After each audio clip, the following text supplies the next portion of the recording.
माई वाला सिकड़ी लेके भाग गइल धोखा देके लड़किन के चक्कर बा बेकार। पढ़े जवाना मास्टर भीरी जात रही सोना संगे वो करे हो गइली फरार। अरे पढ़े जवाना सर भीरी जात रही जानू संगे वो करे हो गइली फरार।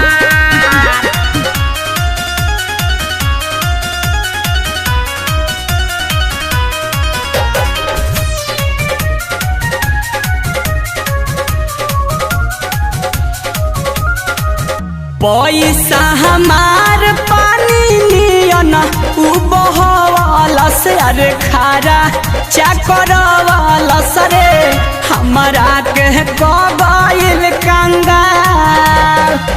पता नहीं रहे सेटिंग ट्यूशन में कब कइल से अरे कुछो ना बतइल सरे भइल बा पागल जैसन हाल। फूटल किस्मतिए बा हमार। पढ़े जवाना मास्टर भीरी जात रही सोना संगे वो करे हो गइली फरार। अरे पढ़े जवाना सर भीरी जात रही जानू संगे वो करे हो गइली फरार।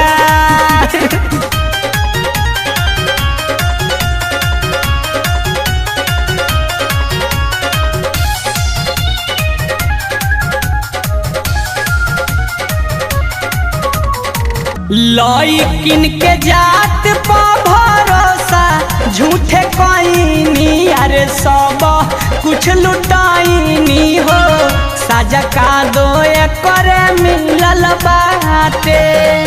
एक मन करे जाके रिपोर्ट लिखवाईती अरे पुलिस के बताईती हो दूजे करे जा हमारो फाटे।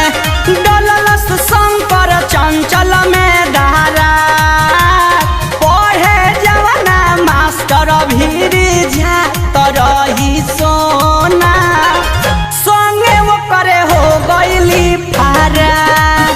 अरे पढ़े जवाना सर भीरी जात रही जानू संगे वो करे हो गइली फरार।